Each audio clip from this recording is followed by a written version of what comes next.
मरासाठी, काशीत मरासाठी जाते लोक, तिथं राहतात मराव म्हणून. काही काही म्हातारे घरचे नेऊन घालते, पण ते म्हातारे तिथं राहतात, मरत नाही तिथं. ऐन आल्या घरी आल्यावरच मरते. काशीत जाऊन काशी करते पण घरी येऊन मरते. हो, अशा असल्यावर नाही ना. एक म्हातारं होतं, त्याने बिन काय केलं, नामस्मरण कोरेच नाही. एकाला बाकी आपल्या बापानं नाव घेतलंच पाहिजे. तो बाजीवर पडला. मग आता बापाले तिघ जण, बाप मराच्या काटाला टेकलं. मग यानं काय केलं, मोठा आला म्हणे, काय रे बापानं नाव नाही घेतलं, बाप नावही मुकाड्या नाही, मरतेच म्हणे. आता बाप मरतेच म्हणे. याला काय केलं, लायना हुशार होता म्हणे, मरता की बापाने एक तरी म्हणे काहीतरी देवाचं नामस्मरण करा, राम तरी म्हणा. राम आयुष्यभर तर घेतलंच नाही दड भद्र्यानं, आता तरी मरता राम आला तर वैकुंठाने जाईल.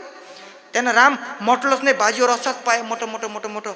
डॉक्टरनं मग आता इलाज केला म्हणे, का रे बा राम म्हणे, म्हातारा तसं नाही. म्हातारा यानं काय केलं, लायना म्हणे एक काम करतो म्हणे, म्हातारा तसं नाही करायला लागत.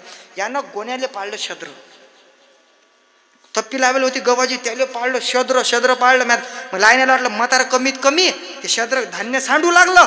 मग पाहिलं त्यानं तर म्हणून तरी म्हातारा, अरे पोरं हो, शिवाय जर म्हटलं ते देवाचंच नाव आहे. म्हातारा शिवा तर म्हणा, ते धान्य शद्र पाळलं, लायनाने शद्र पाळल्याच्या नंतर सबन जण पाहू लागले. म्हातारा म्हणून शिवा म्हणा, ए पोरं म्हणे, अरे काय कुराले कुकडे गेले, त्या पोत्यातून धान्य सांडू राहिले, त्याला टाचा तरी मारा म्हणे. त्याला म्हाताऱ्याने टाचा म्हटलं, पण शिवा म्हटलं शिवा. लय लोक दडभद्रे आहे, देवाचं नाव येत नाही.